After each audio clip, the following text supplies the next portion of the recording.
Moin! Wir waren ein verlängertes Wochenende in Neapel. Wir haben die Stadt erkundet, haben uns eine Vespa gemietet und sind bis nach Pompeji gefahren und haben es dann sogar geschafft, ein bisschen die Amalfiküste entlang zu düsen. Viel Spaß beim Video!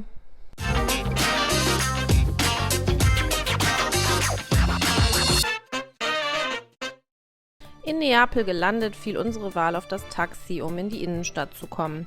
Vor dem Flughafen warten etliche Taxifahrer. Am besten sprecht ihr vorher kurz den Preis durch, denn ca. 20 bis 25 Euro sollten schon das Maximum sein.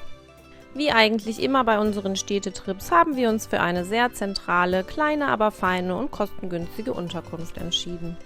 Von dort war es nicht weit, um an den Hafen zu gelangen, was dann auch unser erster kleiner Zwischenstopp war. Hier legen die großen Kreuzfahrtschiffe an, was für die Touristen natürlich super ist, denn der Weg in die Stadt ist nicht weit. Man findet dort aber auch viele kleine Fischerbötchen und sonstige Boote.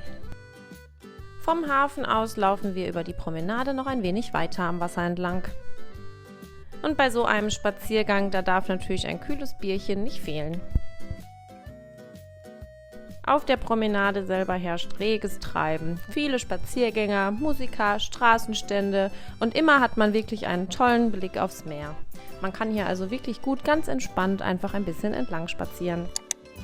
Wir sind die Promenade bis zu dem kleinen Stadtstrand gelaufen, wo einige Menschen ins Wasser gehen und sich sonnen. Als nächstes geht es für uns zum Piazza del Plebiscito. Der Platz dient unter anderem für große Open-Air-Konzerte. So spielten dort zum Beispiel schon Elton John, Maroon 5 und Muse.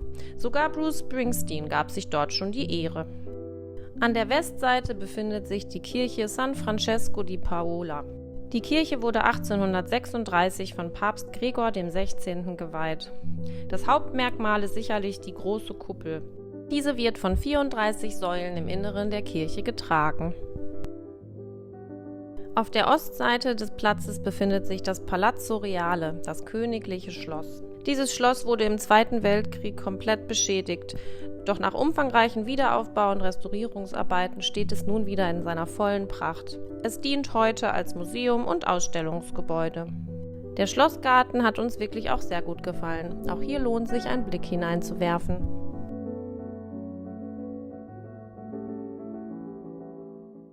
Unweit von dem Platz entfernt befindet sich die Galleria Umberto.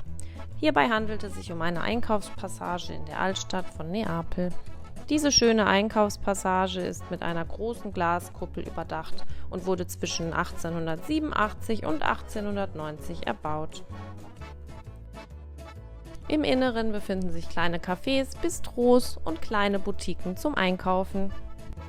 Direkt gegenüber liegt das weltberühmte Opernhaus Teatro San Carlo. Wir würden euch auf jeden Fall empfehlen, einen Blick hineinzuwerfen, wenn das möglich ist. Die Bilder sehen ja auf jeden Fall mehr als prunkvoll aus. Als nächstes geht es für uns ins Quartieri Spagnoli. Auf Deutsch bedeutet das die spanischen Viertel. Der Name kommt übrigens daher, dass früher diese Quartiere für die spanischen Soldaten der regierenden spanischen Könige dienten. Man findet hier eine kleine chaotische Gasse neben der nächsten, durch die man wirklich wunderbar schlendern kann und alle Eindrücke auf sich wirken lassen kann.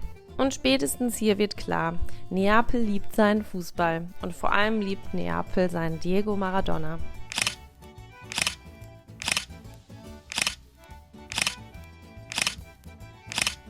Insgesamt 3-mal wurde der SSC Neapel Meister. 2-mal davon mit ihrem Helden Diego Maradona. Einmal schafften sie es in der Saison 86/87, das zweite Mal dann 89/90 und dann nach langer Durststrecke endlich wieder im Jahre 22/23. Und das sieht man hier wirklich überall. Blau-weiß, wohin das Auge reicht. Ein paar Meter weiter im Norden findet ihr den Mercato della Pigna Seca. Hierbei handelt es sich um einen Straßenmarkt, wo man ein paar Kleinigkeiten wie Essen oder auch Körbe und sonstiges Gedöns kaufen kann. Man kann da sicherlich mal drüber laufen, wenn man in der Nähe ist, aber eine absolute Empfehlung würden wir hierfür jetzt nicht aussprechen. Als nächstes geht es für uns zur Basilika Santa Chiara. Hierbei handelt es sich um eine Kirche, ein angrenzendes Kloster und ein archäologisches Museum. Diese Kirche wurde während des Zweiten Weltkriegs fast vollständig zerstört und danach aber wieder aufgebaut. In dem anliegenden Kreuzgang oder auch Innenhof, der sehr, sehr schön sein soll, waren wir leider nicht. Direkt gegenüber befindet sich die Kirche Gesù Nuovo, zu Deutsch auch Neuer Jesus. Diese Kirche hat uns gut gefallen. Von außen sieht sie wirklich interessant aus und von innen ist sie total schön. Eintritt kostet sie keinen.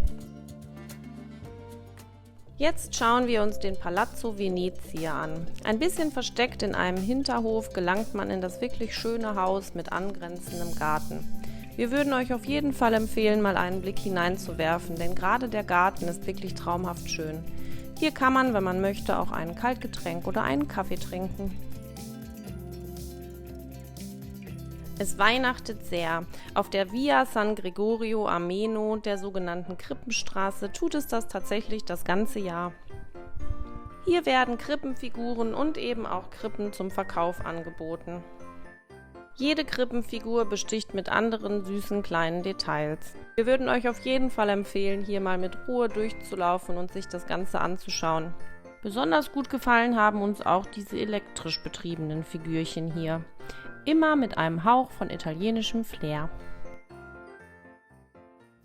In dieser Straße findet ihr auch die Kirche San Lorenzo Maggiore. Die Kirche selber fanden wir jetzt nicht ganz so spektakulär. Das dazugehörige Kloster, welches den gleichen Namen trägt, hat uns dafür wirklich richtig gut gefallen. Prunkvolle Decken, viele Bögen und ein schöner Brunnen im Innenhof überzeugen hier wirklich jeden Besucher.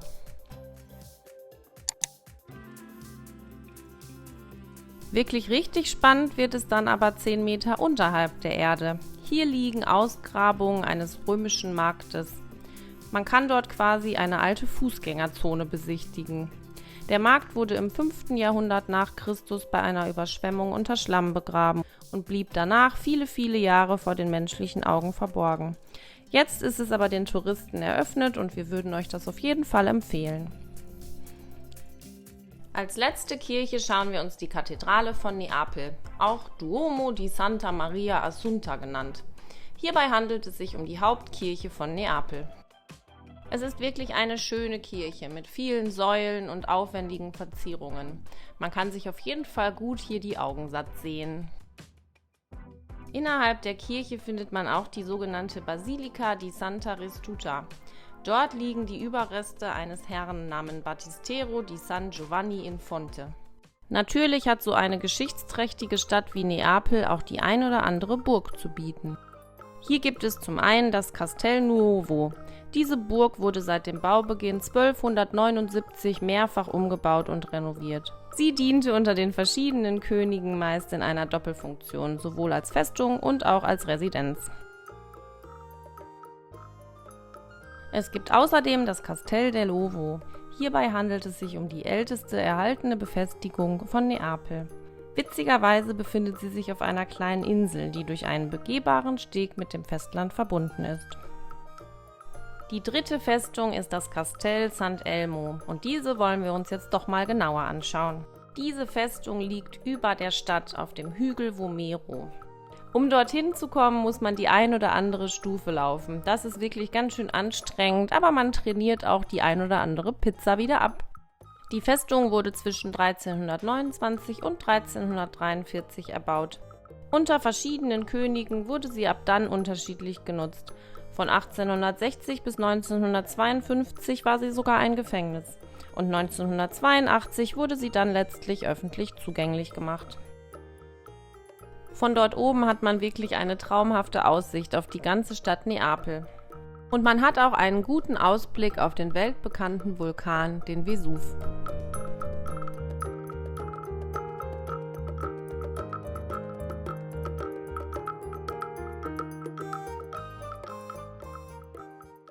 Jetzt geht es für uns zu Napoli Sotterranea. Tief unter den schon erwähnten lebhaften Gassen von Neapel, da findet man nämlich eine Stadt unter der Stadt. Die sogenannten Tuffsteinhöhlen liegen 40 Meter unter der Erde und sind etwa 80 Kilometer lang. Seit dem 4. Jahrhundert vor Christus nutzen die Menschen sie für ganz unterschiedliche Zwecke. Zufluchtsorte, Kulturräume, Katakomben, zum Teil auch als Abfallhalden. Während des Zweiten Weltkriegs boten sie der Bevölkerung von Neapel Schutz vor Bombenangriffen. Sie retteten somit viele, viele Leben. Diese unterirdischen Wege sind zum Teil wirklich richtig eng. Da müssen wir uns schon ordentlich durchquetschen, was dann aber auch während der Führung immer wieder zu guter Laune führt. Jetzt haben wir ja schon so einiges gesehen, aber was kann man denn eigentlich in Neapel noch so machen? Auf jeden Fall immer wieder durch die kleinen Gassen schlendern. Da findet man dann tatsächlich auch Unerwartetes, wie hier zum Beispiel das Kunstwerk von Banksy an der Hauswand oder diese Skulptur mit der goldenen Nase. Wie ja so oft bei solchen Figuren soll derjenige Glück erhalten, der die Nase streichelt. Und was darf natürlich nicht fehlen in Italien?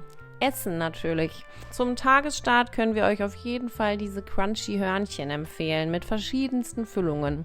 Pistazie, Vanille, Schokolade. Es ist wirklich alles dabei. Beim Rumschlendern sieht man auch immer wieder diese To-Go-Stände. So kann man sich einen frischen Aperol Spritz To-Go machen lassen oder diverse andere Cocktails.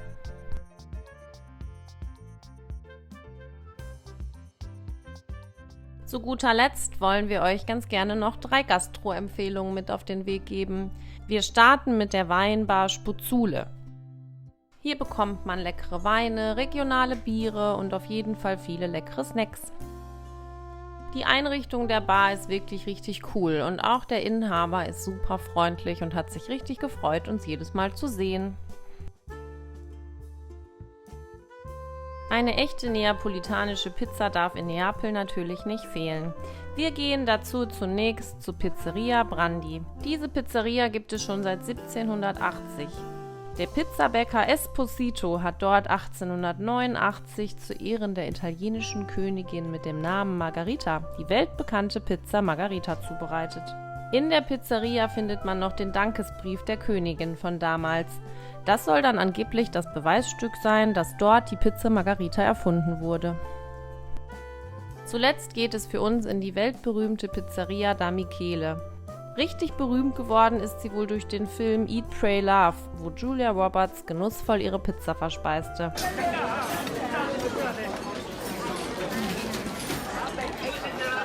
Ich bin verliebt. Ich habe ein Verhältnis mit meiner Pizza.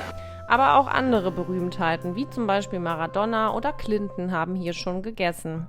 Um diese wirklich langen Warteschlangen zu vermeiden, würden wir euch empfehlen, so wie wir, schon um 11 Uhr direkt zur Eröffnung dorthin zu gehen. Dann muss man nicht allzu lange warten und kommt ganz schnell in den Genuss der wirklich leckeren Pizza.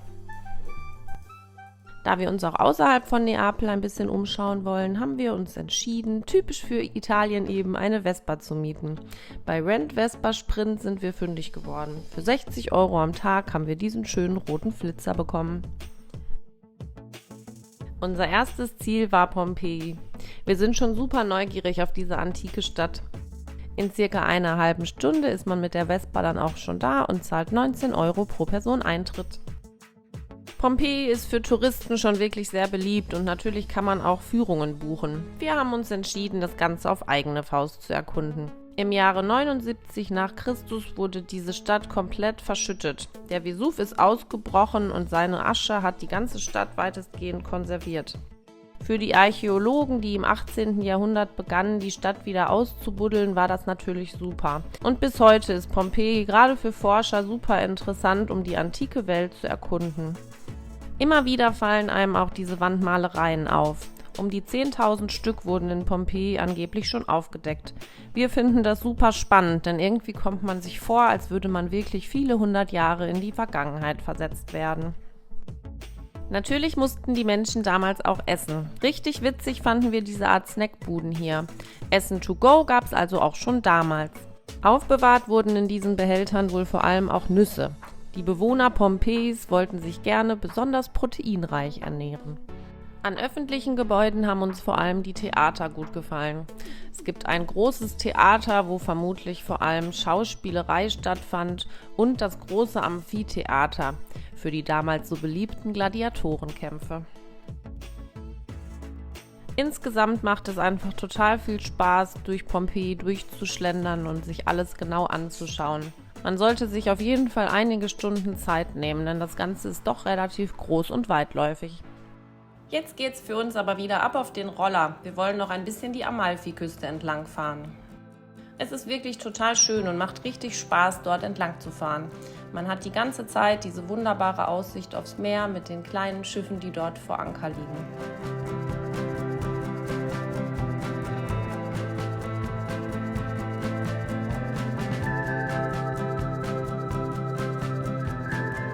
Einen Zwischenstopp haben wir im Dörfchen Positano gemacht. Das Dorf hat uns wirklich richtig gut gefallen. Es ist klein, mit vielen süßen Gassen und direkt am Meer. Um diese Zeit, also im Sommer, ist es aber wirklich wahnsinnig voll. Wir konnten kaum einen Fuß vor den nächsten setzen. An der Strandpromenade findet man ein Restaurant neben dem nächsten. Wir haben uns für ein Lokal entschieden, wo wir beide eine Pizza bestellt haben. Was auch sonst. Wir machen uns jetzt langsam wieder auf den Rückweg nach Neapel. Das war's dann auch mit unserem Kurztrip. Wir hoffen, euch hat unser Video gefallen. Und wie immer freuen wir uns natürlich, wenn ihr unseren Kanal abonniert. Bis zum nächsten Mal. Tschüss!